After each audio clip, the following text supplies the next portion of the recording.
Hello বন্ধুরা, আজ চলে এলাম আরও একটা খুব সুন্দর, অল্প সময় লাগে, স্বাদেও অতুলনীয়, গরমাগরম ভাতের পাতে অসাধারণ রেসিপি নিয়ে। আমি লিজা। আমার চ্যানেল রান্নায় হাতে খড়িতে সবাইকে আমন্ত্রণ। নারকেল এইভাবে ভালো করে কুড়ে নিতে হবে।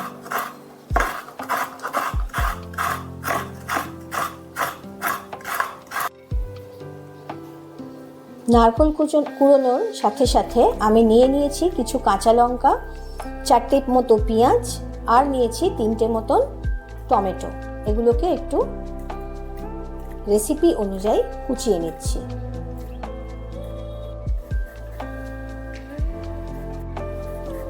কুচিয়ে নিচ্ছি টমেটো। পেঁয়াজগুলো আমি আধখানা করে ছাড়িয়ে নিয়েছি ভালোভাবে, তারপর ধুয়ে নিয়েছি, দুটো মুখ ছাড়িয়ে নিয়ে ধুয়ে নিয়েছি। ধুয়ে নিয়ে এবার কাটছি। দেখো কিভাবে পেঁয়াজটা কাটবো দেখে নাও, কারণ আজকাল পেঁয়াজে ভীষণ ময়লা থাকে, সেই জন্য ভালোভাবে ধুয়ে নিলাম। এইভাবে একটু কেটে নিতে হবে।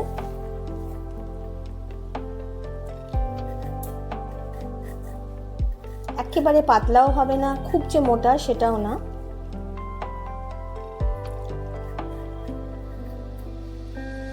এই পেঁয়াজটা যেহেতু একটু বড়, সেহেতু এটাকে 3টে ফালি দিলাম মাঝখান থেকে। আজকে তোমাদের যে রেসিপিটা আমি দেখাতে যাচ্ছি সেটা খুবই ইউনিক একটা রেসিপি। আমি আমার শাশুড়ি মায়ের কাছ থেকে শিখেছিলাম এই রেসিপিটা। খেয়েছিলাম তখন খুবই ভালো লেগেছিল, মনে আছে, সেই জন্য আজকে তোমাদের করে দেখাচ্ছি। আজকে রেসিপিটা কিন্তু খুবই সহজ আর খুব কম সময় হয়ে যায়। তোমরা স্কিপ না করে পুরো ভিডিওটাই কিন্তু দেখো। এখানে কিছু মিডিয়াম সাইজের চিংড়ি মাছ দেখতে পাচ্ছ। এই মিডিয়াম সাইজের চিংড়ি মাছগুলো আমি নিয়ে নিয়েছি। এর মধ্যে দিচ্ছি একটু নুন হলুদ। এই রেসিপির জন্য এইরকম সাইজের চিংড়ি মাছই দরকার। হলুদ দেবার সময় একটু অল্প পরিমাণে দিতে হবে, আর নুন দিচ্ছি। এবার চিংড়ি মাছগুলোকে ভালোভাবে মাখিয়ে 10-15 মিনিটের মতো রেস্টে রেখে দেবো। চিংড়ি মাছগুলোকে আমি দুটো ভাগে ভাগ করে নিয়েছি। এই চিংড়ি মাছগুলো আমি দেখাবো নারকেল দিয়ে কিভাবে করা হয়।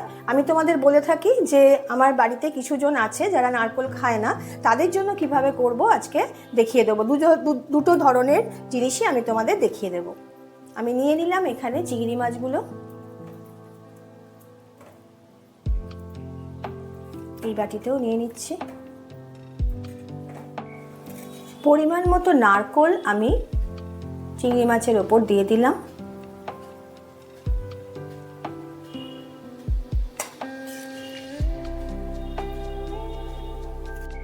চিংড়ি মাছের পরিমাণ অনুযায়ী কিন্তু নারকেলটা ঠিক করতে হবে। আমি যেমন এই কটা চিংড়ি মাছের জন্য একটা মাঝারি মাপের নারকেল কুড়ে নিয়ে নিয়েছি। আমি দিয়ে দিচ্ছি কেটে রাখা পেঁয়াজ।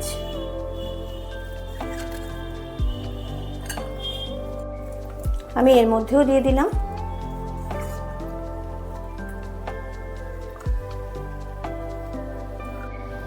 আমি দিয়ে দিচ্ছি টমেটো।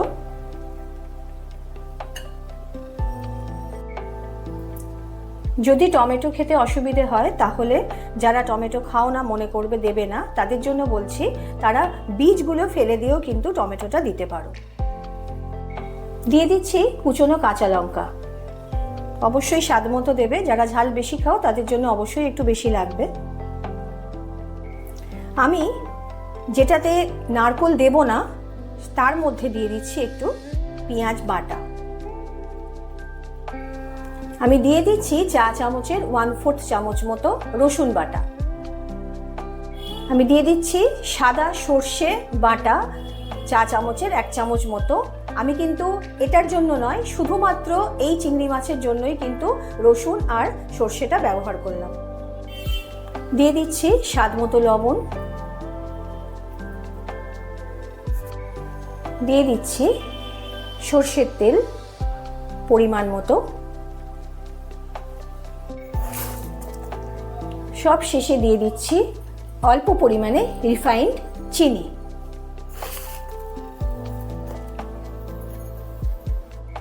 যে উপকরণগুলো আমি এর মধ্যে দিয়েছি এবার এগুলোকে একসাথে করে ভালোভাবে মিশিয়ে নিতে হবে।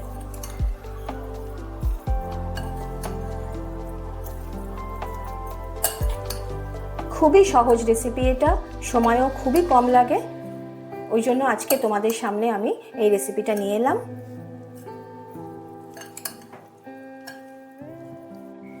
মাখা হয়ে গেল আমার নারকেল দিয়ে যে চিংড়ি মাছটা রেডি করেছিলাম সেটা। এবার আমি মেখে নিচ্ছি রসুন আর সর্ষে দিয়ে যেটা রেখে দিয়েছি, আর দিয়েছি পেঁয়াজ বাটা। এটা এবার একটু ভালোভাবে মিশিয়ে নিচ্ছি। এবার আমি দুটো টিফিন বক্স নিয়ে নিয়েছি। টিফিন বক্সের মধ্যে আগে আমি নারকেল দেওয়া যে চিংড়ি মাছটা সেটা আমি ঢেলে দিচ্ছি।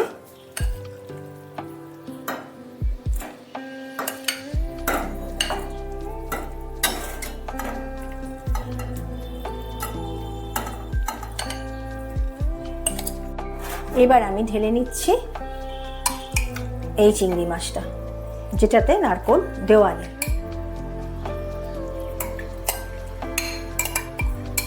দুটো চিংড়ি মাছই আমার ঢালা হয়ে গেল, আমি চাপা দিয়ে বন্ধ করে দিলাম।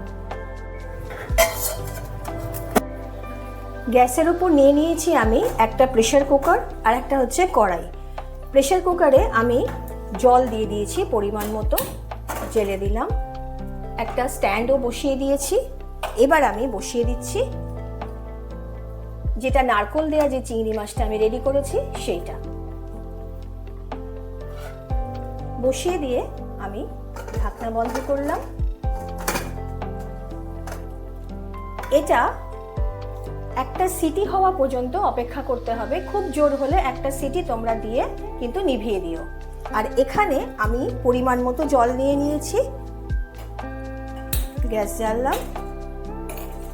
যেটা এমনি চিংড়ি মাছ আমি মেখে রেখেছিলাম নারকেল ছাড়া সেটা আমি এর মধ্যে বসিয়ে দিলাম, দিয়ে এবার চাপা দিয়ে দিলাম। এটা আমার মিনিট 20 হবে। এখানে ফ্লেমটা সিম টু মিডিয়ামে রেখে দিতে হবে, মিডিয়ামে রাখলেই হবে।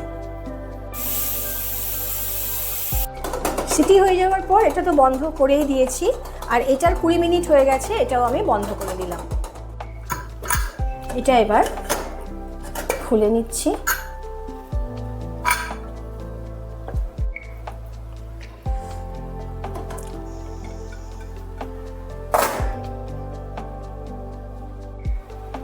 এবার আমি এটা খুলে নিচ্ছি।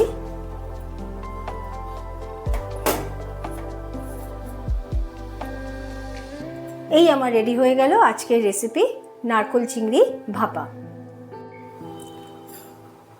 এটাও এবার দেখে নিই।